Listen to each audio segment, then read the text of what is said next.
3000 سے 4000 کے قریب مذاہب ہیں، بہت سارے مذاہب. اس میں بڑے بڑے مذاہب کی اگر آپ بات کریں تو 10-12 مذاہب ہیں، جس کے اندر ہندو مت ہے، یہودیت ہے، جین مت ہے، سکھ مت ہے، اسلام ہے، اس کے علاوہ جو بدھ مت ہے، کنفیوشن مذہب ہے، ڈاؤ مذہب ہے، پارسی مذہب ہے جس کو زرتشت مذہب بھی کہا جاتا ہے. اس کے علاوہ اور بھی بہت سارے چھوٹے چھوٹے قبائلی مذاہب ہیں، کچھ امریکہ کی قبیلوں کے مذہب ہیں، کچھ آسٹریلیا کی قبیلوں کے مذہب ہیں. اور ہر مذہب کا یہ دعویٰ ہوتا ہے کہ ہمارا مذہب جو ہے وہ کیا ہے؟ سچا ہے. ہمارا مذہب جو ہے انسانیت کے لیے بھلا ہے.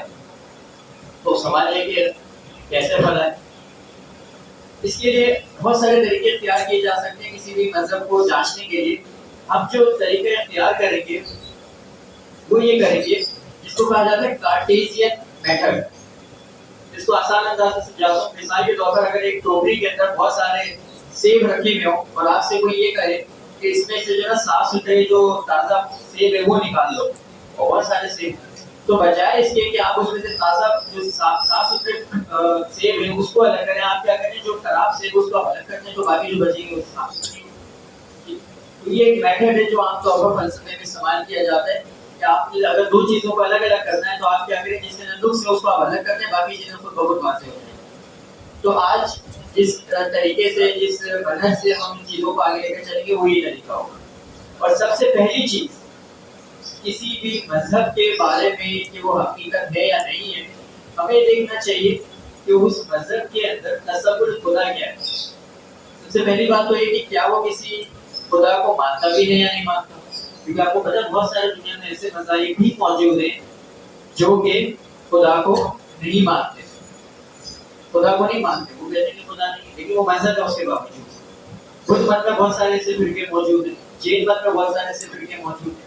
ٹھیک ہے، تو سب سے پہلا سوال تو یہ ہوگا کہ کیا خدا موجود ہے. کیونکہ ہمارا موضوع نہیں ہے تو میں براہ راست اس پر تفصیل سے بات نہیں کروں گا، لیکن ایک جائزہ ایک اجمالی طور پر آپ کے سامنے کچھ چیزیں رکھ دیتا ہوں. اور دوسری جو چیز ہم دیکھیں گے وہ یہ کہ اگر خدا موجود ہے تو پھر اس کا اس مذہب کے اندر کیا تصور ہے. کیا وہ قابل قبول تصور ہے، یا وہ سادہ لاجیکل منطقی تصور ہے یا نہیں ہے. تو سب سے پہلی اگر ہم بات کریں تو اس کو بڑے سادہ سی مثال سے سمجھ سکتے ہیں کہ جب کبھی مثال کے طور پر آپ ایک دیکھ رہے ہو کہ ایک بچہ جو ہے نا اس کی رسی بندھی ہوئی ہے اور وہ رسی جو جہاز پر لگی ہوئی اور بچہ جو ہے نا جہاز کھینچ رہا ہے، تو کیا آپ اس چیز کو یقین کریں گے کہ بچہ جہاز کھینچ رہا ہے؟ چھوٹا سا بچہ جو 4 جو بالکل ٹرالنگ کر رہا ہوتا ہے، کھسک رہا ہوتا ہے، آپ خود بخود اس نتیجے پر پہنچ جائیں گے کہ اس کے پیچھے کوئی فورس ہے، کوئی میکینزم ہے جو جہاز کو چلا رہا ہے. ایسے ہی یا اگر کوئی جادوگر کو آپ دیکھ رہے ہیں جو انسان کو ہوا میں اڑا رہا ہے، یا آپ نے کبھی کوئی جادو میجیشین شو دیکھا ہو انسان کے 2 ٹکڑے کر کے، تو اس کے لیے آپ کو کسی دلیل کی ضرورت نہیں پڑتی. آپ بالکل منطقی طور پر اس بات کو سمجھ جاتے ہیں کہ اس کے پیچھے کوئی ایسی چھپا ہوا کوئی راز ہے، کوئی ایسی فورس ہے، کوئی طریقے سے استعمال کیا ہے جو ہمیں نظر نہیں آ رہا، لیکن اس کے پیچھے کچھ نہ کچھ بہرحال موجود ہے. تو جب ہم اس کائنات کو دیکھتے ہیں تو ہم بھی سمجھ جاتے ہیں کہ اس کائنات کے پیچھے کوئی نہ کوئی خدا موجود ہے.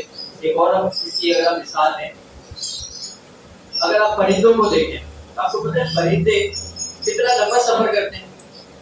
یعنی کہ سائبیریا جو روس سے آگے ہے سائبیریا، وہاں سے ہجرت کرتے ہیں اور کئی مہینوں تک ہجرت کر کے کراچی کے ساحلوں تک پہنچتے ہیں. آپ کو اگر یہاں بادر آباد سے مری بھی جانا ہوگا تو آپ گوگل میپ کھول کے بیٹھے ہوئے ہوتے ہیں. ٹھیک ہے، آپ کو اگر کسی دوسرے شہر جانا ہے تو آپ کو جغرافی اچھا ہونا چاہیے، آپ کو پتا ہونا چاہیے اس کا رخ کہاں پر ہے. اور پرندے بغیر کسی ہدایت کے کیسے وہاں پر اس کو کون ہدایت دے رہا ہے. اسی طریقے سے اگر آپ قرآن مجید کا مطالعہ کریں تو قرآن مجید میں بھی اللہ تعالیٰ نے بڑی خوبصورت دلیل دی ہے. اس کو خلاصہ یہ کہ شہر کی مکھیوں کو دیکھیں آپ. انسان نے جب ایک ملٹی وائٹامن کی گولی بنائی تو اس کے پیچھے کتنے کئی 100 سالوں کی تحقیق ہے. یعنی اس کی بیکٹیریاز کے اوپر تحقیق کی گئی، جینیٹکس کے اوپر تحقیق کی گئی، بایولوجی کے اندر تحقیق کی گئی، دوائیاں کیسے بنتی ہیں اس کے اوپر تحقیق کی گئی. ہر ایک شعبے کے اندر مختلف تحقیقات کی گئی، تب جا کے نتیجہ نکلا کہ انسان نے ایک ملٹی وٹامن کی جو گولی ہوتی ہے وہ ایجاد کی، وہ بنائی. لیکن شہر کی مکھی یہ سب کچھ خود کر رہی ہے بغیر کسی ہدایت. تو یہ کیسے کر رہی ہے؟ یا تو ہم یہ تصور کر لیں کہ شہر کی مکھی نے باقاعدہ کسی یونیورسٹی میں جا کر میڈیکل سائنس کی کوئی ڈگری لی ہے اور اس کے بعد یہ سارے کام کیے، یا پرندوں نے باقاعدہ جغرافیہ کی ڈگری لی اس کے بعد وہ یہ سفر طے کر رہے ہیں. ایسا تو نہیں. تو اللہ تعالیٰ فرماتے کہ جو شہد کی مکھی اس کو وہی کون کرتا ہے؟ اللہ کی ذات کرتا ہے. ٹھیک ہے. تو اس کا مطلب یہ کہ خدا کی ذات تو موجود ہے اس کائنات کے پیچھے. تو لہٰذا ایسے تمام مذاہب، یہ لاجیکل سی بات ہے، خدا موجود ہے تو ایسے تمام مذاہب جو کہ خدا کا انکار کرتے ہیں، عیسائی لوگ بدھ مت ہے، جین مت ہے، چارواک مذاہب ہیں اور بھی قسم کے مذاہب ہیں، وہ سب کے سر سے خارج ہو جاتے ہیں، ایکسکلوڈ ہو جاتے ہیں، نکل جاتے ہیں. وہ سچے نہیں ہو سکتے کیونکہ جو اس کائنات کی بنیادی ترین حقیقت کا انکار کر رہے ہو وہ مذہب تو سچا نہیں ہو سکتا. پہلی بات کیا ہے کہ کسی بھی مذہب کے اندر تصور خدا ہے بھی یا نہیں ہے. اگر تصور خدا نہیں تو وہ مذہب نہیں ہو سکتا. ٹھیک ہے، پہلی چیز. اب دوسری چیز کیا ہے کہ اگر اس کے اندر تصور خدا موجود ہے تو وہ کیا ہے، کس طرح کا تصور خدا موجود ہے؟ کیا وہ سادہ تصور ہے؟ کیا وہ قابل فہم تصور ہے؟ مثال کے طور پر جب آپ عیسائیوں سے پوچھتے ہیں کہ آپ کا تصور خدا کیا ہے تو کیا ان کے تصور خدا کے بنیادی عقیدے کو کیا کہا جاتا ہے؟ تثلیث. ٹھیک ہے، انگریزی میں اس کو کہتے ہیں ٹرینیٹی. تثلیث کا کیا مطلب ہے؟ اس کی بہت ساری تعبیرات ہیں. سمپل سا مطلب یہ کہ حضرت عیسیٰ علیہ السلام نعوذ باللہ خدا ہے. ٹھیک ہے، ایک خدا اور ہے اور حضرت مریم یا پھر جبرائیل یا پھر روح القدس جو ہے نا وہ جیسے کوئی خدا ہے. مختلف فرقوں کی مختلف تعبیرات ہیں. وہ یہ کہتے ہیں کہ 3% اشخاص ہیں.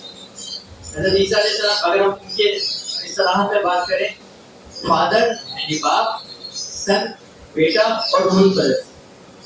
ٹھیک ہے، 1+1=1. وہ کہتے ہیں 3 نہیں ہے.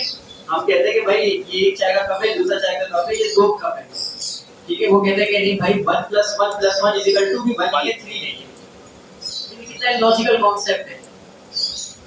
ٹھیک ہے، یعنی ایک دفعہ میں اپنے اسٹوڈنٹ کے ساتھ بیٹھا ہوا تھا، وہ چرچ کے پادری. میں نے اس سے کہا، اس سے پوچھا کہ بھائی ایسا لاجیکل کیوں ہے یہ عقیدہ؟ وہ کہتے ہیں یہ مسٹری ہے.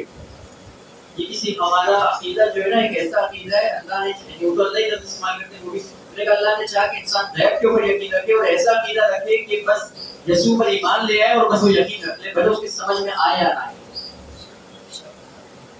ہاں، وہ متشابہات میں لاتے ہیں. اچھا، ہمارے یہاں اگر آپ دیکھیں تو متشابہات شروعات کے اندر چلے جاتی ہیں. بنیادی ایمان کا حصہ نہیں متشابہات. اس نے مثال بھی نہیں ملے. آپ کے یہاں بھی جو دیکھیں نا، بعض جو وجود ہے، بعض جو شہود کے تصورات ہیں، کوئی اختلاف رہتے ہیں، اختلافات ہیں. میں نے کہا وہ ہمارا بنیادی عقیدے نہیں ہے، یہ ہمارے بنیادی عقائد کا حصہ نہیں ہے. ہم سب مانتے ہیں کہ اللہ موجود ہے، ایک ہے.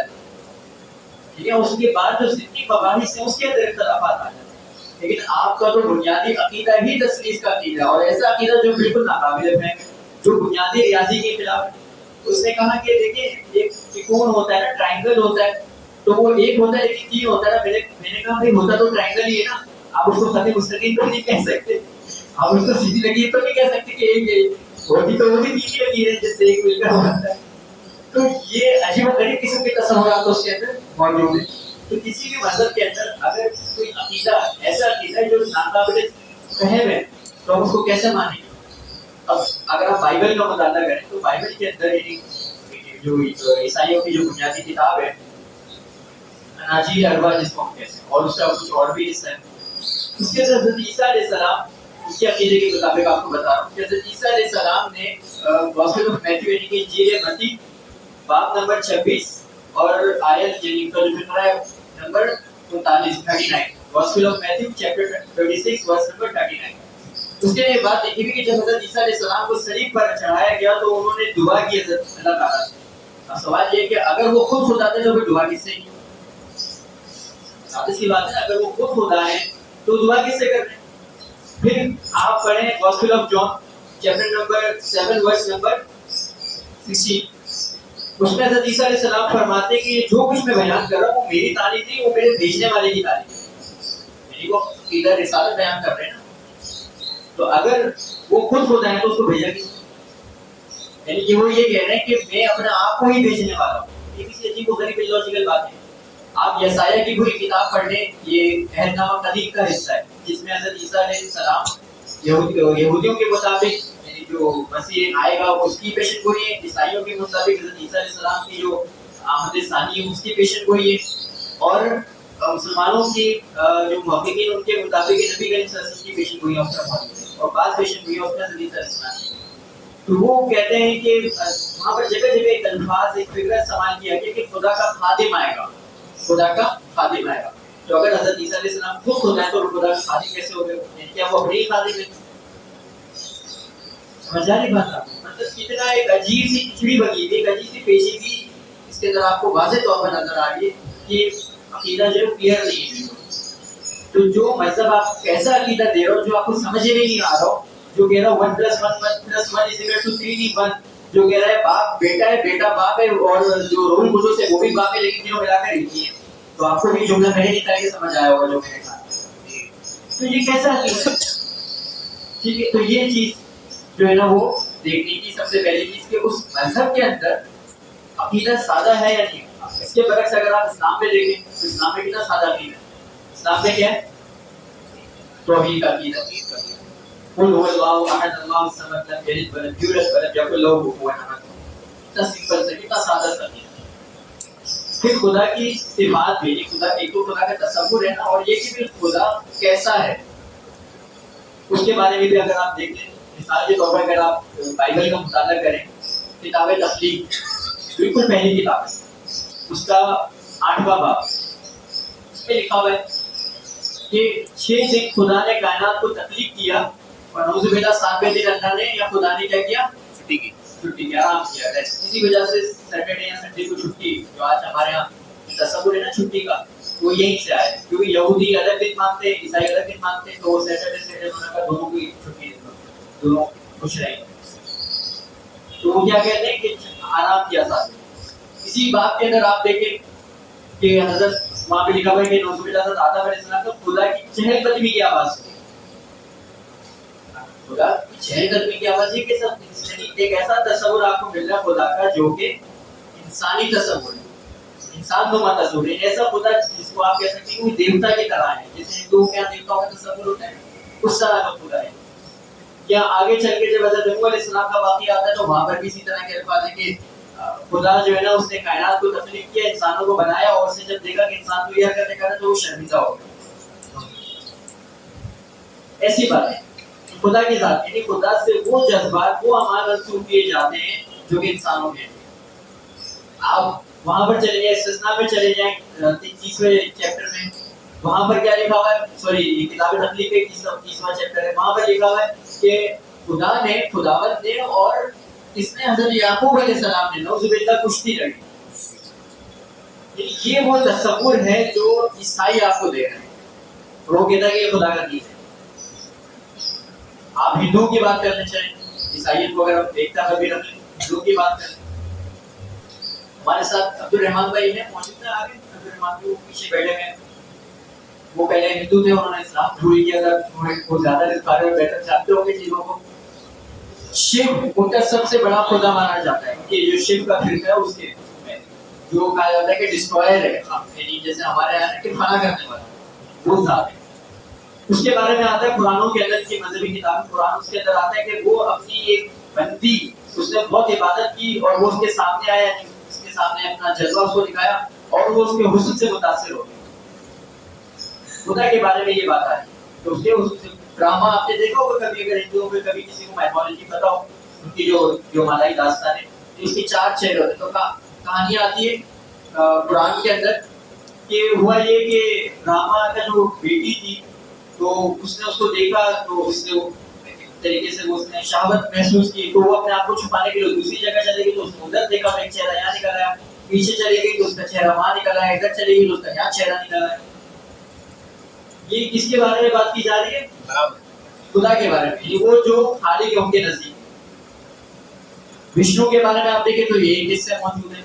یہاں تک کہ ہر قرآن، جتنے بھی قرآن ہیں اس کا اگر آپ ابتدائی چیپٹر اگر آپ پڑھیں گے تو اس میں بھی تخلیق کے عام طور پر بات ہوتا ہے. پہلا چیپٹر ہوتا ہے جس کو کہا جاتا ہے سرشٹی. تو اس کے اندر یہ بحث چل رہی ہوتی ہے کہ راما، وشنو، شیو تینوں نے مل کر ایک جھگڑا کیا کہ اصل خدا ہے کون. لیکن پتہ ہی نہیں کہ خدا ہی کون ہے، خدا کو نہیں پتہ. یہ وہ تصور ہے جو دیگر مذاہب آپ کو دے رہے ہیں، جو دیگر مذاہب ہیں. بدھ مت کی اگر آپ بات کر لیں تو ایک واقعہ آتا ہے کہ گوتم بدھ سے کسی نے پوچھا کہ کیا خدا موجود ہے؟ انہوں نے کہا کیا تم خدا کو مانتے ہو؟ انہوں نے کہا میں نہیں مانتا. انہوں نے کہا ہاں خدا موجود ہے. پھر ایک شخص آیا، انہوں نے کہا کہ کیا خدا موجود ہے؟ انہوں نے کہا تم خدا کو مانتے ہو؟ انہوں نے کہا ہاں میں مانتا ہوں. بولا نہیں خدا موجود ہے. کر دیا کہ خدا ہے بھی یا نہیں بھائی. یعنی اتنی کنفیوزنگ اسٹیٹمنٹ ہے کہ آپ کوئی بھی ایک عقل سری کرنے والا انسان جب ان مذاہب کا مطالعہ کرتا ہے تو اس نتیجے پر پہنچے گا کہ یار یہ چیزیں ہمیں نہیں سمجھ آتی. بالکل آپس میں متضاد، آپس میں کانٹرڈکشن ہے، آپس میں اور خلاف عقل، خلاف طبیعت، یعنی انسان کی مزاجی خلاف خوش قسم کی باتیں. ہندوؤں کے اندر اتنی خوش قسم کی باتیں آپ کو مل جائیں گی کہ باقاعدہ اس کے اوپر آرٹیکلس جو ہے نا تفصیل سے لکھے گئے. اور اس کے مقابلے میں اگر آپ اسلام کو دیکھیں، اسلام میں کیا ہے؟ خدا کی ذات کیا ہے؟ سبحان، پاک ذات، پاکیزہ ذات، ہر قسم کی عیب سے پاک ہے.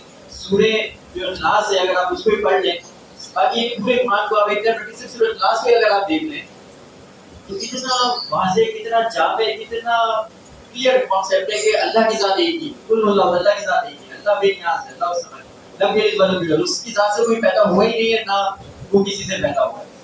مطلب دیکھو لوگ وہ انکمپیریبل ہے، اس میں کوئی مثال ہی نہیں ہے، اس کو آپ اسے تقابل کر ہی نہیں سکتے. کوئی جھگڑا کوئی کسی سے ہو ہی نہیں سکتا، اس کا کوئی جھگڑا اس طرح کی کوئی بات ہی نہیں ہو سکتی کہ آپ کہیں گے یہ خدا ہے یا نہیں، اس کو اس سے لڑائی بھی، ایسا کچھ بھی نہیں. اتنا سمپل سا کانسیپٹ. تو یہ اسلام کی سب سے پہلی خصوصیت ہے کہ اسلام کے جتنے بھی عقیدے، یہ تو میں نے آپ کو خدا کی مثال دی نا، آپ فرشتوں کا عقیدہ دیکھ لیں، آپ باقی عقیدے جتنے بھی عقیدے ہو، سب کے اندر آپ کو ایک چیز واضح طور پر محسوس ہوگی، وہ سادگی. باقی مذاہب کے اندر آپ کو سادگی نہیں ملی، خوبصورتی نہیں ملی. ایک اسی سے میں بات کر رہا تھا، ہمارے ایک جاننے والے، تو وہ کہنے لگے کہ اسلام وہ دین ہے، کوئی سائنٹسٹ ہونا، کوئی بہت زیادہ عقل پرست ہونا تو وہ کسی کو مان سکتا ہے. یہ کیسا دین؟ بالکل سمجھنے کے 2+2=4 کی طرح کلیئر، ہر چیز کو کھول کھول کر واضح طور پر بیان کر دیا. اور جہاں انسان کی طبیعت میں اختلاف ہو سکتا ہے وہاں اختلاف ہو سکتا ہے. تو اسلام میں کیا ہے؟ توحید. اچھا وہ توحید وہ عقیدہ جو کہ مطلب آپ کہہ سکتے ہیں کہ تمام مذاہب کا، یہ بھی اسلام کی خصوصیت ہے کہ اسلام میں دعویٰ کرتا ہے کہ یہ جو تعلیم دی گئی ہے یہ وہ تعلیم نہیں ہے جو کوئی نئی تعلیم دے دی گئی. آپ علیہ السلام نے جب اپنی نبوت پیش کی تو یہ کہا کہ کوئی نیا دین لے کر آئے. آدم علیہ السلام سے یہ چلتا ہوا ہے. اب اس کی چھوٹی سی مثال ہے، آج بھی ہندو کی کتابوں کے اندر توحید کا تصور یعنی بالکل مبہم سا موجود ہے کہ وہ بھی کیا بھی توحید کا تصور موجود ہے کہ ایک خدا موجود ہے، کہیں نہ کہیں آپ کو مل جائے گا. اسی طرح باقی مذاہب میں بھی مل جائے گا. آپ یہودیوں کی کتاب پڑھ لیں، عیسائی کے چھوٹا سا ایک اس کا تسلسل دیکھیں، بڑا خوبصورت سا تسلسل ہے. آج سے تقریباً سمجھ لیں کہ کتنے 2500 اور 1500 کتنے ہو گئے، یہ لگ بھگ 4000 سال پہلے حضرت موسیٰ علیہ السلام گزرے. 1500 کا لگ بھگ ایک زمانہ ہے.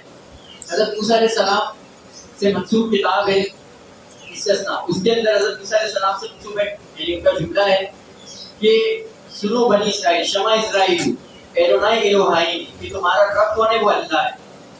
ایڈونائی الہ، تمہارا رب کیا ہے؟ وہ ایک ہی ہے. الہ احد کوئی کہا جاتا ہے عبرانی میں. پھر یہی چیز یعنی تقریباً 1500 سال کے بعد جب حضرت عیسیٰ علیہ السلام تشریف لائے تو یہودیوں کا ایک گروپ تھا، وہ حضرت عیسیٰ علیہ السلام کے پاس آئے. یہ زبردست یہ واقعہ بیان ہوا ہے. یہودیوں کا ایک گروپ حضرت عیسیٰ علیہ السلام کے پاس آیا اور کہا کہ آپ کی سب سے اہم ترین تعلیم کیا ہے؟ تو آپ علیہ السلام کے وہی الفاظ دہرائے مطابق انجیل کے جو حضرت موسیٰ علیہ السلام نے دہرائے تھے، شمع اسرائیل، ایڈونائی الوہائی، ایڈونائی الہ. سنو بنی اسرائیل، ایڈونائی الوہائی کہ کیا ہے؟ تمہارا رب کون ہے؟ اللہ ہے. اور ایڈونائی الہ، تمہارا رب کیا ہے؟ وہ ایک ہی ہے. سب سے اہم ترین تعلیم توحید کی تعلیم. پھر یہی واقعہ آپ دیکھیں کہ تقریباً 500-550 سال کے بعد واقعہ نجران، آپ کو یاد ہوگا سورہ اخلاص میں جو شان نزول بیان کیا جاتا ہے کہ یہودیوں کا ایک گروہ حضرت عیسیٰ آپ علیہ السلام کی خدمت میں آیا اور انہوں نے کہا کہ بتاؤ آپ کا رب کیسا ہے؟ تو آپ علیہ السلام نے اپنے پروردگار کی تعریف بیان کی اور سورہ اخلاص نازل کی. ایسے ہی آپ دیکھیں توحید وہ اشتراک، ایک مشترکہ عقیدہ جو تمام مذاہب کے اندر. لیکن اسلام کی خوبصورتی یہ ہے کہ اسلام نے اس چیز کو کیا کیا ہوا ہے؟ محفوظ کیا ہوا ہے. اسلام کی بڑی اچھی بات ہے، آپ دیکھیں گے نا کہ باقی مذاہب کا دعویٰ کرتے ہیں. یعنی ایک ہندو بھی آپ سے یہ نہیں کہے گا کہ میں انسان کے خلاف ہوں. کوئی ہندو کہے گا کہ ہمارا مذہب انسان کے خلاف ہے. کوئی عیسائی کہے گا ہمارا مذہب انسان کے خلاف ہے، یا کوئی یہودی کہے گا نہیں کہے گا. ایک طرف ہوتا ہے دعویٰ، ایک طرف ہوتا ہے اس کی حقیقت. ہندو کہے گا کہ ہمارا مذہب انسانیت کا مذہب ہے، لیکن اس کے بعد کیا آ جائے گا؟ ذات پات کا پورا نظام آ جائے گا کہ یہ شودر ہے، یہ شتریہ ہے، یہ براہمن ہے، یہ ویش ہے، یعنی کہ جو کی جو ذات ہے نا شوب ذات ہے ان کا جو عقیدہ ہے موجود ہے. ایک طرف یہ دعویٰ کہ انسانیت اور دوسری طرف یہ تعلیم. ایک طرف یہ دعویٰ کہ ہمارا دین پاکیزہ دین ہے اور دوسری طرف یہ دعویٰ کہ بھائی اگر ایک عورت کو اولاد نہیں ہو رہی تو وہ اپنے دیور کے ساتھ بھی ہم مستری کر کے اولاد حاصل کر سکتی ہے. کیا پورا یوگ کا پورا سسٹم موجود ہے, یعنی پورا نظام موجود ہے. ایک طرف یہ کہ ہمارا مذہب حضرت انصاف کا مذہب ہے, دوسری طرف یہ کہ اگر کوئی شدھ نچلی ذات والا مقدس کلمات یعنی ان کے جو مقدس کلمات ہیں ان کی جو مقدس کتابیں اس کے الفاظ بھی سن لے تو اس کے کانوں کے اندر سیدھا ذات ہو. اگر وہ برہمن اونچی ذات والے کے ساتھ بھی بیٹھ جائے تو اس کے جو ہے نا سب کچھ کاٹ پیٹ کے جو ہے نا اس کو شہر سے نکال دو. ایک طرف وہ دعویٰ ہے اور اس کی طرف حقیقت کچھ اور. تو اسلام کی خاصیت یہ کہ اسلام کا جو دعویٰ ہے وہی حقیقت ہے اس کے اندر, جسے دعویٰ نہیں ہے. اسلام اگر کہتا ہے کہ چوری روکتا ہے اسلام تو اسلام واقعہ اس کی سزائیں بھی بیان کرتا ہے اور اس کو روکنے کے سارے طریقے بھی بتاتا ہے. اسلام کہتا ہے کہ زنا حرام ہے تو اسلام اس کے راستے بھی بتاتا ہے کہ کس طرح کس طریقے سے معاشرے کے اندر زنا کی حوصلہ شکنی کی جائے. اسلام اگر کہتا ہے کہ بھائی انسان کے اندر لالچ پرواہ نہیں چڑھنی چاہیے, تزکیہ انسان کا مقصد ہے, تو وہ ایسے تمام راستوں کو بند کر دیتا ہے جو انسان کے تزکیہ کے خلاف ہے. جبکہ ہندو کے اگر آپ دیکھیں تو وہ تو جوا بھی کیا جائز ہے, سود بھی کیا جائز ہے. اکثریت کی اگر بات کریں موجودہ صورت کی اگر بات کریں, عیسائیت کی بات کریں تو اس کے یہاں تو شریعت ہی نہیں ہے. عیسائیوں کے یہاں تو شریعت ہی نہیں ہے نا. وہ تو یہ کہتے ہیں کہ حضرت عیسیٰ علیہ السلام آئے تھے, وہ اسی لیے آئے تھے کہ تاکہ ہم پر شریعت کو ختم کر دیا جائے. شریعت تو ہم پر ایک بوجھ تھا جو ہم پر لاگو کر دیا گیا تھا پیچھے سے, اور اب ہم پر حضرت عیسیٰ علیہ السلام کی وجہ سے ختم کر دیا. لیکن ان کا ہی عقیدہ ہے. تو یہ چیزیں آپ کو اسلام کے اندر ملیں گی کہ جو دعویٰ ہے ویسی حقیقت آپ کو سامنے نظر آئے گی. اور جو اہم ترین بات آپ دیکھیں کسی بھی عیسائی سے آپ پوچھیں کہ بھائی آپ اپنی زندگی میں کس شخصیت کی تعلیمات پر عمل کرنا چاہتے ہیں, وہ کیا کہے گا, آپ سے کس کا نام لے گا؟ عیسیٰ علیہ السلام. آپ اس سے پھر اگلا سوال یا کسی ہندو سے پوچھیں کہ بھائی آپ کس کی تعلیم پر عمل کرنا چاہتے ہیں, وہ کہے گا میں کرشنا بلرام کی, جس کو بھی مانتا ہے ہم مانتے ہیں, جس کو بھی وہ مانتا ہے اس کی بولے گا میں اس کی تعلیم پر عمل کرنا چاہتا ہوں. آپ گوتم بدھ کے پیروکار سے پوچھیں پھر آپ کس کی تعلیم پر عمل کرنا چاہتے ہو, گوتم بدھ کی تعلیم پر عمل کرنا چاہتے ہیں. اب اس سے اگلا سوال پوچھیں, کہ کیا ان کی تعلیم آپ کے پاس 100% محفوظ ہے؟ کیا آپ یہ جو کتاب میرے سامنے لے کر آئے ہیں کہ یہ جو انجیل ہے کہ آپ کہتے ہیں کہ حضرت عیسیٰ علیہ السلام کا کلام ہے, کیا آپ اس دعوے پہ 100% سچے ہیں؟ اس کا جواب اس کے پاس نہیں, کسی بھی مذہب والے کے پاس نہیں. پورے یعنی میں آپ کو بڑی ایک یقین کے ساتھ اور بڑی دیانتداری کے ساتھ اور ذمہ داری کے ساتھ آپ کو یہ بات کہہ رہا ہوں, پوری دنیا میں جتنے بھی مذاہب ہیں سب مذاہب میں صرف اسلام کو واحد دین ہے جس کی تعلیمات کے بارے میں یہ صرف مسلمان نہیں غیر مسلم بھی اس بارے میں 100% یقین کے ساتھ یہ بات کہہ سکتے ہیں کہ وہ دین آج جو قرآن ہمارے پاس موجود ہے وہی قرآن ہے جو محمد صلی اللہ علیہ وسلم آج سے 1000 پہلے اس امت کو دے کر گئے. آپ باقی مذاہب کا حال دیکھ لیں, بدھ مت کی جو مقدس کتاب ہے وہ 19ویں صدی سے پہلے تو چھپی بھی نہیں تھی, یعنی باقی تو آپ چھوڑ دیں, وہ سینہ چلتی بھی آ رہی ہے. آپ ہندو کی کتابیں دیکھ لیں, سب سے پرانا نسخہ ہے اس وقت دنیا میں سب سے جو پرانا مذہب یعنی بظاہر اگر ہم بات کر رہے ہیں, ویسے جو دیکھا جائے تو اسلام سب سے پرانا مذہب ہے, لیکن ایک ایگزسٹنگ جو موجودہ کتاب کی صورت میں اگر آپ بات کریں تو سب سے پرانا مذہب ہندو مت سمجھا جاتا ہے. تقریباً حضرت عیسیٰ علیہ السلام سے بھی 4000 سال پرانا مذہب ہے. ویسے تو ان کے مطابق تو لاکھوں سال پرانا ہے, لیکن آپ جنرل لے کے 4000 سال پرانا. لیکن آپ ان کی کتابوں کا جو سب سے پرانا نسخہ بھی دیکھ لیں تو 14ویں سے 17ویں صدی تک آپ کو ملے گا, اور وہ بھی وہ نہیں ملے گا جو آج ہمارے پاس ہے. یہ معاملہ عیسائیوں کا معاملہ یہ سب میں نے ڈاکومنٹری بھی بنائی تھی تفصیل سے بائبل پر. جان مل ایک وہ بندہ جو کہ آکسفورڈ کے چرچ کے اندر چیپلن تھا, یعنی ایک بڑا ایک عہدے کا مالک تھا, وہ اور پروفیسر بھی تھا. اس نے ایک کتاب لکھی نووے نیو ٹیسٹیمنٹ, گریک لینگویج میں سے کتاب ہے. اور اس کتاب میں اس کا جو موضوع تھا اس کتاب کا وہ یہ تھا کہ جو مختلف نسخے ہیں انجیل کے, اس کے سامنے تقریباً 100-200 کے قریب نسخے ہیں, تو اس سے زیادہ نسخے نہیں تھے, بہت چند نسخے تھے. 18ویں صدی کی میں آپ کو بات بتا رہا ہوں, 17ویں سے 18ویں صدی کے درمیان. اس کے بعد جب اس نے کتاب لکھی تحقیق کرنے کے بعد اس نے بتایا کہ ان نسخوں کے اندر کم سے کم 30,000 اختلافات ہیں. کتنے؟ 30,000 اختلافات. اور اس میں جو اہم ترین بھی اختلافات ہیں جس سے بالکل معنی عقیدہ سب کچھ بدل جاتا ہے، ان کی تعداد بھی 4 آتا ہے. یہ اس نے 17ویں صدی میں 18ویں صدی کے درمیان کی بات کر رہا ہوں.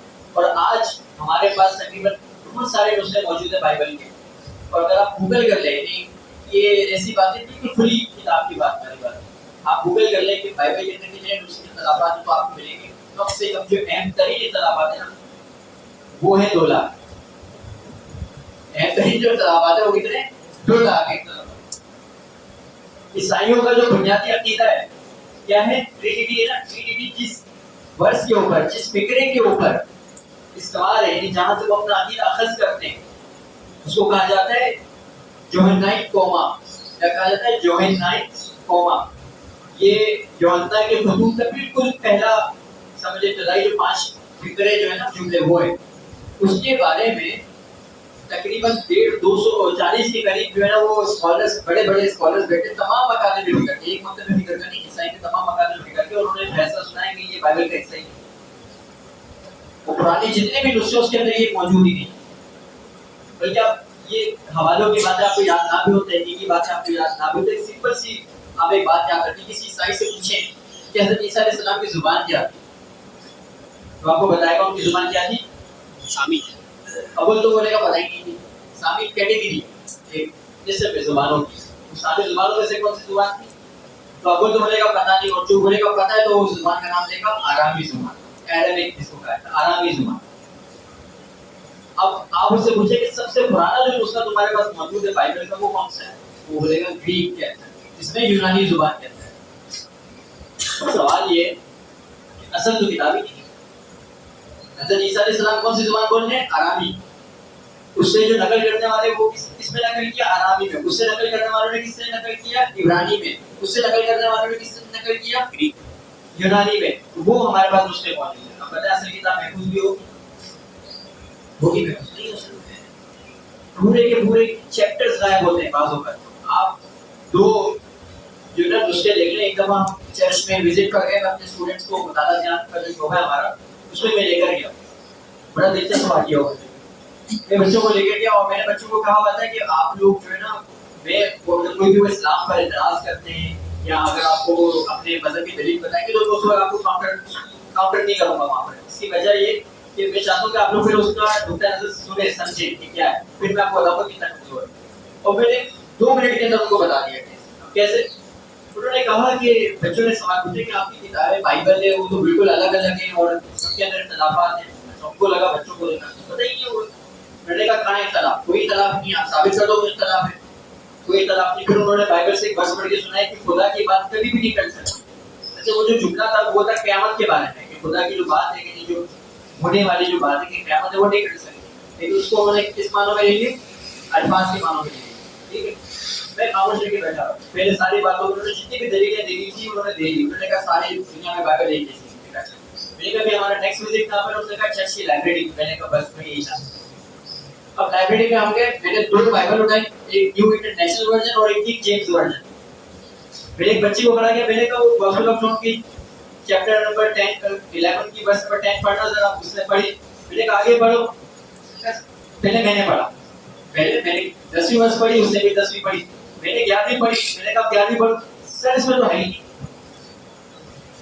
سر اس میں تو ہے ہی تو. میں نے کہا ہو سکتا ہے مسپرنٹ ہو گیا ہوگا، کسی اور آگے چلتے ہیں، مارک پہ چلتے ہیں. وہاں پر میں نے اس کو ایک حوالہ دیا. میں نے کہا یہ پڑھو. اس نے پڑھا. پہلے میں نے پڑھا. میں نے کہا پڑھا. اس نے پڑھا. پھر میں نے ورس پڑھی. میں نے کہا آپ پڑھو. سر اس میں تو ہے ہی نہیں. میں نے کہا یہ ہے حقیقت بائبل کی. آپ کہہ رہے کہ اختلاف نہیں ہے، آپ کہہ رہے کہ تحریف نہیں ہے، تو یہ تحریف نہیں تو یہ کیا ہے؟ آپ قرآن کو کوئی نسخہ اٹھانے کے ایسا آپ کو ملے گا کہ کوئی اس کے اندر کوئی پوری صورت ہی نہیں ہے. ایسا تو نہیں. تو یہ دنیا کے باقی مذاہب کی کتابوں کا حال. فارسیوں کا بھی انہوں نے بھی بہت بعد میں جا کر اپنی کتابوں کو ڈسکور کیا.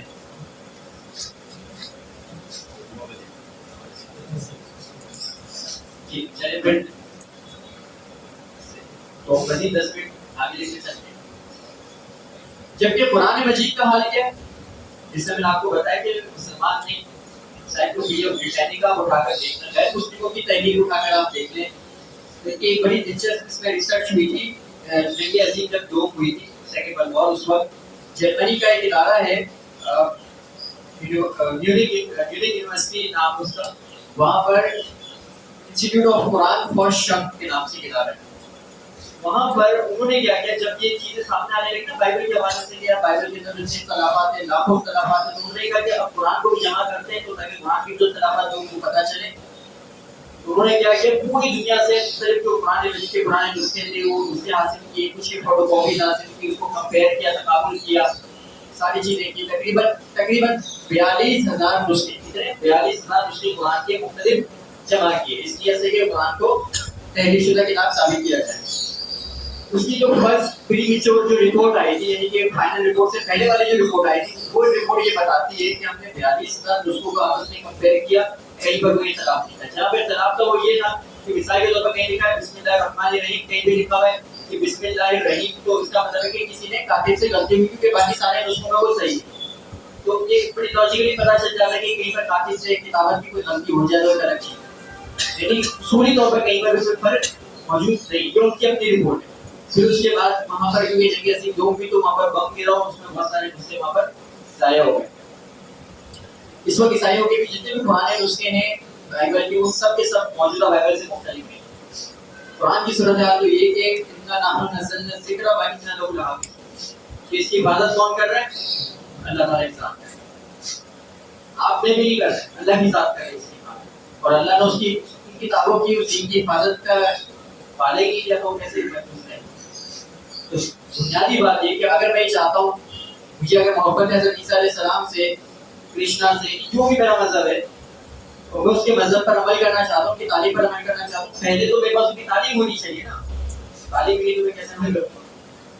تو دنیا کا واحد وہ دین اسلام جس میں آپ کو ساری چیزیں آپ کو بالکل 100% آپ کو بغیر کسی اختلاف کے ملے گی. اسی نقطے کو اگر آپ مزید آگے بڑھائیں کہ اگر میں حضرت عیسیٰ علیہ السلام سے محبت کرتا ہوں, حضرت عمر علیہ السلام سے محبت کرتا ہوں, اگر میں بطور ہندو اگر ہم بات کریں کہ ایک ہندو ہے وہ اپنے شخصیات سے محبت کرتا ہے, تو کیا وہ اپنی شخصیات کے بارے میں ایسی باتیں سننا پسند کرے گا جو میں نے ابھی آپ کو پیچھے بتائی؟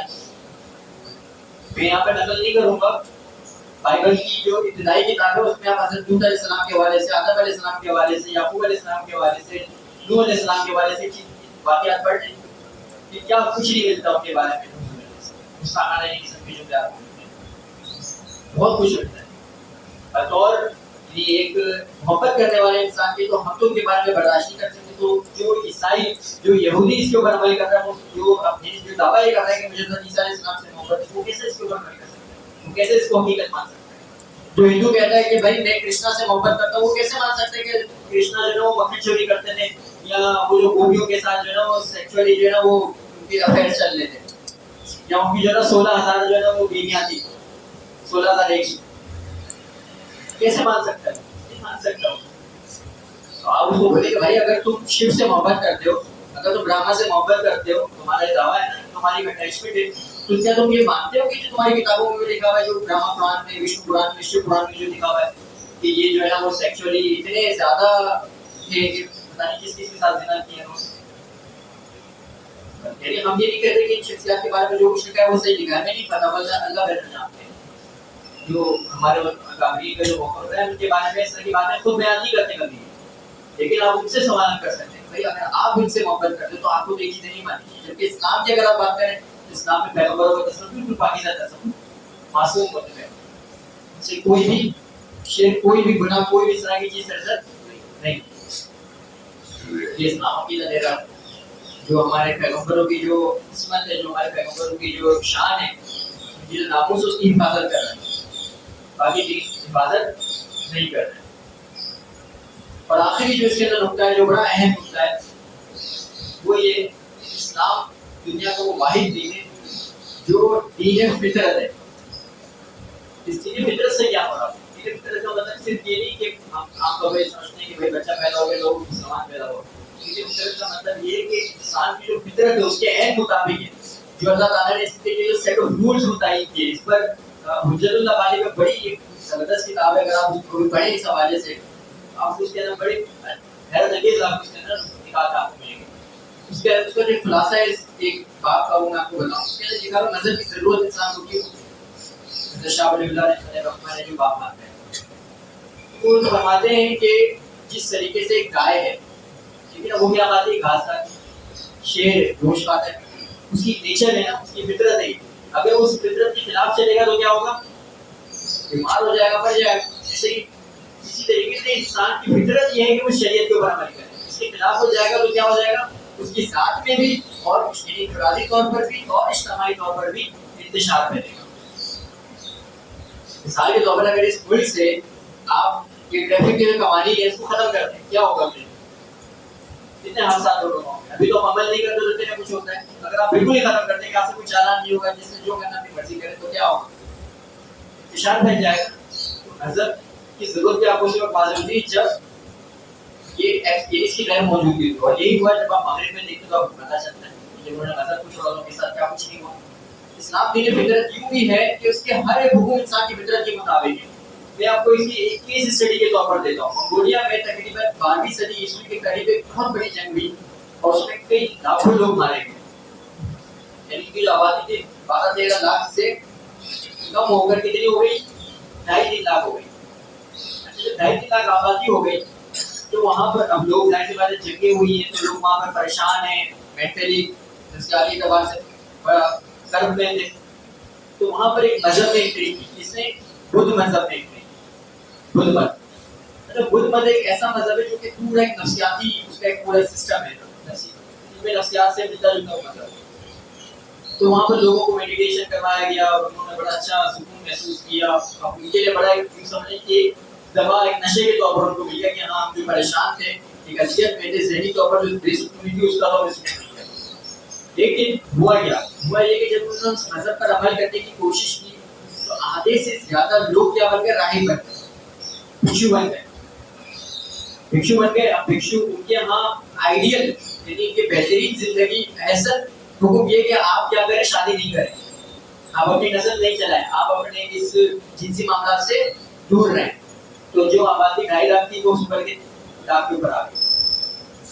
پھر وہاں کی حکومت نے باقاعدہ پالیسیز بنائی کہ بھائی اگر آپ شادی کرو گے, زیادہ بچے پیدا کرو گے تو ہم آپ کو باقاعدہ گھر بھی دیں گے, دوسری شادی کرو دوسرا گھر دیں گے. لیکن میرے نالج کے مطابق ابھی بھی واپس صورتحال ایسے ہی. چائنا میں لوگ کچھ عرصہ پہلے ایسی صورتحال ہو چکی تھی. تو کیا ہوا کہ اس مذہب نے کیا کیا, فطرت کے خلاف انسان کو لگایا. عیسائیت کیا کہتی ہے کہ آپ جو ہے نا, اگر آپ نے دین پر زیادہ عمل کرتے ہیں, اچھے احسن انداز سے عمل کرتے ہیں, تو آپ کیسے کریں گے, آپ پوری دنیا کو چھوڑ دیں اور آپ بالکل ڈیووٹ ہو جائیں. یعنی کہ خاتون ہے وہ کیا بن جائے گی, نن بن جائے گی. نن سے بڑا کیا ہوتا ہے, وہ جو آپ نے دیکھا ہوگا اسلام کے اندر چرچز کے اندر ہوتی ہے, کیتھولک جو چرچ ہوتا ہے اس کے اندر ہوتی ہے. یا پادری ہوگا تو وہی شادی نہیں کرے گا.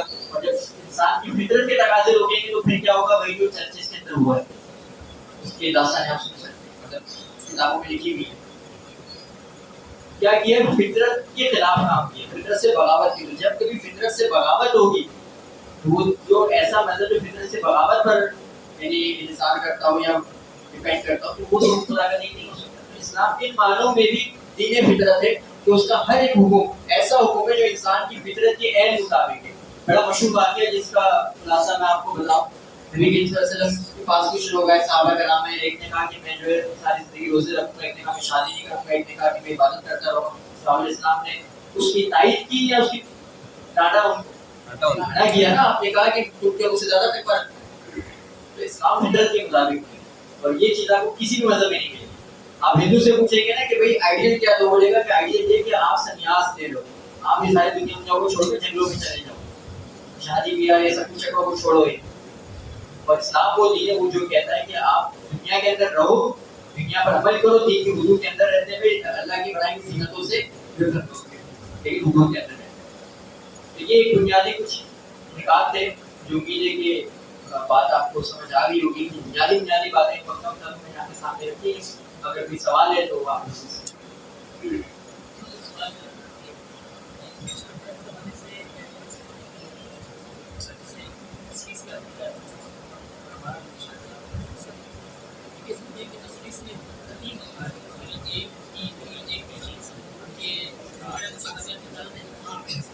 یہ ماشاء بڑی اچھی ایک نقطہ بیان کیا. تسلیث ہے وہ تو منطقی طور پر محال ہے. اس کو آپ لوگوں نے پڑھا ہوگا, بہت مفیدہ میں بھی پڑھا ہوگا, بالکل ابتدائی بات میں آتا ہے. تو منطقی طور پر محال ہے, جبکہ ہمارے ہاں جتنے بھی متشابہات ہیں وہ منطقی محال ہے, یہ سمجھیے وہ ہماری پرسیپشن یعنی کہ ہمارے ادراک سے تھوڑا سا باہر ہے. مثال کے طور پر اگر سائنس کے بارے میں اگر ہم پڑھیں تو سائنس ہمیں ایک تصور دیتی ہے بلیک ہول کا, جس میں بتایا جاتا ہے کہ وقت بھی موجود نہیں ہے, جگہ بھی موجود نہیں ہے. اب وقت بھی نہیں ہے, جگہ بھی نہیں ہے, تو ہم سوچ نہیں سکتے. ہمارے لیے وہ کیا ہے, بیونڈ پرسیپشن, یعنی ناقابل ادراک ہو سکتا ہے, ادراک سے ماورا ہو سکتا ہے, لیکن یہ نہیں کہ ناقابل, سوری یہ نہیں کہ خلاف عقل. یہ دونوں الگ الگ چیزیں.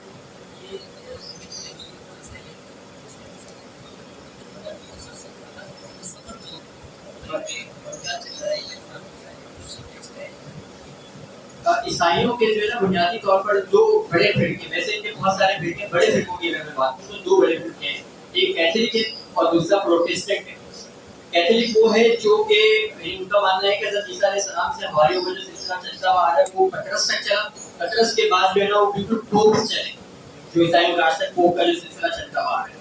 تو وہ وہاں پر ایک ویٹیکن سٹی کے نام سے ایک ریاست ہے, وہاں پر ایک بہت بڑا چرچ ہے اور اس کی اپنی ریاست ہے, اپنا آئین سب کچھ ان کا اپنا ہی ہے. اور وہ کیا سمجھا جاتا ہے, حضرت عیسیٰ علیہ السلام پہ قائم مقام کیا جاتا ہے. جبکہ یہ سلسلہ چلتا رہا ہے, بہت بعد میں جا کر یہ قرون وسطیٰ کے زمانے میں جو ایک مارٹن لوتھر جو تھا, اس نے ایک بغاوت کی تحریک شروع کی, جدت پسندی کی تحریک شروع کی عیسائیت کے اندر, اور وہ پروٹیسٹنٹ کہہ رہا ہے. پروٹیسٹ کا مطلب کیا ہوتا ہے, مزاحمت کرنا, مخالفت کرنا, مذمت کرنا, ٹھیک ہے, مظاہرہ کرنا. تو اس نے کیا کہ اس سے بغاوت کیا کی پورے سسٹم کے خلاف. کیوں کی؟ کیونکہ اس وقت جو پوپ کا جو نظام تھا وہ یہی تھا, غلط اللہ کی وہاں پر چلتی تھی, جنسی جرائم وہاں بڑھتے, پیسے لے لے کر جو ہے لوگوں کو جنت کی سرٹیفکیٹ دیے جا رہے تھے کہ آپ کی گناہ بخش دیے گئے, اس طرح کے معاملات ہو رہے تھے. تو انہوں نے وہاں پر بغاوت اختیار کی اور اپنا ایک بالکل ایک الگ فرقہ بنایا جو کہ عقلیت پر عقل پرستی کے اوپر مبنی ہے. اور بائبل کی بھی اگر آپ بات کریں نا تو پروٹسٹنٹ کی بائبل مختصر ہے اور جو کیتھولک کی بائبل ہوتی ہے وہ زیادہ ہے, اس میں 150 کے قریب کتاب ہے, اس میں کم کتاب. عبادات کا تصور اتنا مختلف نہیں, تقریباً سیم, اس سے اتنا سا فرق اس کے اندر ہے کہ جیسے میں نے آپ کو بتایا کہ جو نر کا جو کانسیپٹ ہے وہ تھوڑا سا پروٹسٹنٹ کے یہاں نہیں ہے, وہ کیتھولک کے یہاں ہے. اور جو لباس ہے نا جو پوپ کا, وہ ان کے یہاں موجود ہے. اگر آپ کیتھولک کو دیکھیں نا, کیتھولک کے اندر جو رومن قدیم مشرکانہ جو مذہب تھا اس کے اثرات آپ کو زیادہ ملیں گے, جبکہ پروٹسٹنٹ کو اگر آپ دیکھیں گے نا تو اس کے اندر آپ کو ایسی چیزیں کم ملیں گی, کیونکہ انسان کی فطرت شرک سے تھوڑی بیزاری اختیار کرتے, تو جتنا ہو سکا اس سے بیزار ہوئے, باقی انہوں نے لے کر چلے, کیونکہ اکیلے کو نہیں چھوڑ سکتے. اس سوال کا جواب کا کیا خلاصہ ہوگا کہ آپ اسلام پر کیوں عمل کرتے ہیں, اس کا واضح اور اجمالی جواب کیا ہے. اس پر تو پورا سیکشن کور چکا ہے, لیکن ویسے میں آپ کو اس کا ایک جواب دوں. یعنی اگر آپ سب یہ پوچھتا ہے why do you believe in Islam, تو آپ اس کا جواب دے سکتے ہیں بیکاز آف پروفیٹ محمد صلی اللہ علیہ وسلم. نبی کریم صلی اللہ علیہ وسلم کی ذات کی وجہ سے اس پر میں ذاتی طور پر جو اسلام میں سب, یہ تو ہم نے اپنی باتیں کی نا, بڑی تحقیق لیکچر ہم نے باتیں کی. ذاتی طور پر جو پیغمبر اسلام حضرت محمد صلی اللہ علیہ وسلم کی نبوت کی سب سے بڑی دلیل جو مجھے لگتی ہے نا, وہ کی سیرت ہے. نبی کریم صلی اللہ علیہ وسلم کی سیرت میں کس موقع پر آپ علیہ السلام نے کیا رویہ اختیار کیا, اور آپ ایک عام انسان کے حیثیت سے سوچ کر دیکھیں تو آپ کو لگے گا وہ رویہ ایک عام انسان اختیار نہیں کر سکتا, پیغمبر ہی اختیار کر سکتا. میری سب آپ اس کی ایک مثال آپ دیکھ رہے ہیں کہ جب وہ فتح مکہ کہ آپ علیہ السلام نے جو اعلان, معافی کا جو اعلان کیا, ایک عام آدمی یہ کام نہیں کر سکتے, پیغمبر ہی کر سکتا ہے یہ کام. یہ جو سیرت کا یہ جو پہلو ہے یہ سب سے بڑی دلیل ہے. اچھا, دوسرا ایک سوال ہے, یہودیوں میں زائنسٹ کون سا فرقہ اور اس کے عقائد کیا ہے؟ اچھا, آپ کا سوال یہ ہے.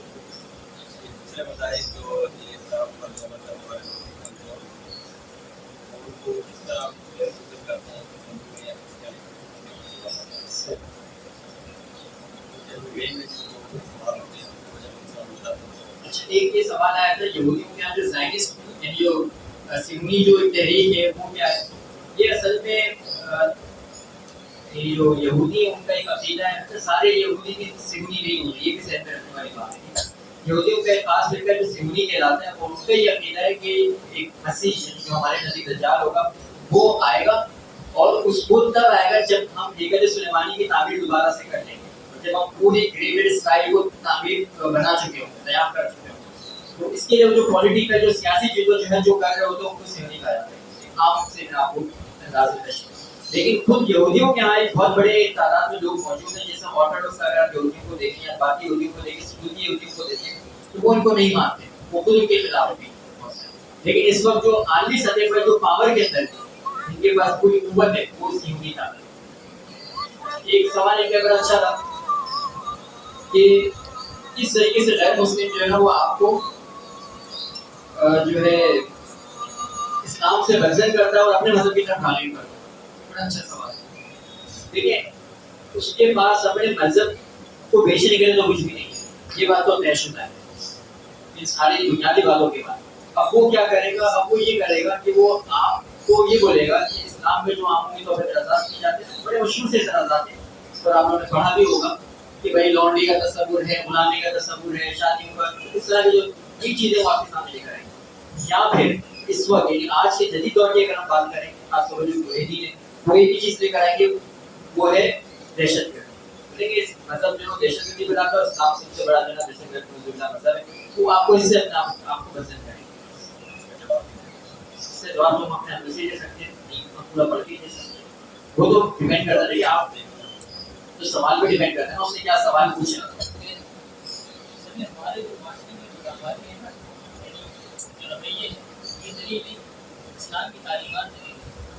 آپ اس کو یہ بتائیں گے کہ دیکھیے جو ہم عمل کر رہے ہیں وہ اسلام نہیں ہے.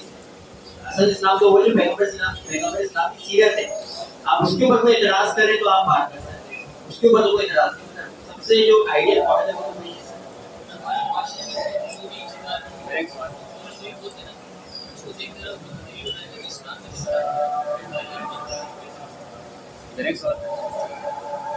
سوال ہے کہ یہ 15ویں صدی سے پہلے یہ جو عیسائیت تھی یہ بہرحال مطلب ہے کہ اس کا ریاست پر ایک تسلط تھا. 15ویں صدی کے بعد جا کر اس کا زوال آیا. تو یہ جو ایک 1000 سالہ تاریخ ہے جس میں عیسائیت نے ایک رول ادا کیا ہے اور وہ بھی پوری ریاست کو چلا رہی تھی. اگرچہ ہم یہ سمجھتے ہیں کہ ریاست کو جتنے انتظامی معاملات ہیں اس کو چلانے کا جو مکمل ایک نظام دیا وہ ہمیں اسلام نے دیا ہے. اس کے علاوہ جتنے بھی مذاہب ہیں وہ یہ دیتے نہیں ہیں, یعنی کچھ اخلاقی مذاہب ہیں, کچھ وعیہ یہ چیزیں. تو یہ عیسائیت کیسے مطلب ہے کہ 1000 سال تک اس ریاست کو چلاتی ہے, ایسے ایک ایسا انتظام اس نے دیا کہ 1000 سال تک چل رہی ہے. کیا مطلب آپ کا سوال کیا ہے؟ سوال یہ ہے کہ دیکھیں یہ ہم بھی مانتے ہیں کہ 1000 سال تک یعنی 15ویں صدی سے پہلے عیسائیت نے ریاست کو چلایا. یہ سوال پوچھنے کے بغیر سیاسی نظام کو کیسے چلتی ہوئی مطلب بغیر اس کے کہ اس کے پاس نظام نہیں. ہم یہ بھی معلوم ہے کہ جو عیسائیت ہے, عیسائیت کے پاس صرف عبادات, کچھ لوگمات, یہ چیزیں وہ کس طرح پوری ریاست کو چلا رہے ہیں. اس میں نا یہ سوال بڑا اچھا کیا انہوں نے کہ ہم یہ کیسے مطلب سمجھے اس بات کو کہ عیسائیت جو ہے نا اسلام میں تو پورا سیاسی نظام, معاشی نظام سب کچھ موجود ہے, عیسائیت میں نہیں, تو اتنے ہزاروں سال تک کیسے چلے گی. ایک سوال باقی مذاہب کے بارے میں آتا ہے. یہاں پر میں ایک تقابلت یہاں کے تعلق کے حصے سے آپ لوگ کی غلط فہمی میں دور کروں گا. وہ یہ کہ ایسا نہیں ہے کہ صرف اور صرف اسلام کے اندر یہ سارے نظام ہیں. آپ یہ میں تو یہ سمجھتا ہوں کہ یہ اللہ کی ذات کے اوپر آپ ایک اعتراض کر رہے ہیں کہ اللہ تعالیٰ نے ایک اتنی بڑی تہذیب پیدا کی اور ان کو سب کچھ دے دیا لیکن نظام نہیں. باقی جتنے بھی پیچھے مذاہب گزرے ان کے اندر بھی سارا نظام موجود تھا, بات اس کے اندر تحریفات ہوئی ہے. جو ہم ایک بعض اوقات ایک سمجھنے کی دلیل کے طور پر دیتے ہیں نا کہ ہمارے یہاں تو بیت الخلا جانے کا بھی پورا ایک تعلیم موجود ہے, تو یہ آپ کو ہندوؤں میں بھی مل جائے گی. ایسا نہیں کہ کہیں اور نہیں ملے گی, ہر جگہ آپ کو ملے گی, یہ ہر جگہ ملے گی. اصل بات یہ کہ وہ آج کے اعتبار سے اپلیکیبل نہیں ہے, قابل اطلاق نہیں ہے, قابل عمل نہیں ہے. ہمارا دین آج کے اعتبار سے بھی قابل عمل ہے. فرق یہ نظام ان کے پاس بھی, آپ کو یہودیوں کے یہاں بھی پورا سیاسی نظام موجود ہے, عیسائی جو ہندو ہیں ان کے یہاں پورا معاشی نظام موجود ہے. اسی طریقے سے جیسے ہمارے یہاں فلم موجود ہے, یہودیوں کی بھی فلم موجود ہے, لیکن فرق کیا ہے, وہ قابل عمل نہیں, ہمارے قابل آبادی یونیورسل نہیں.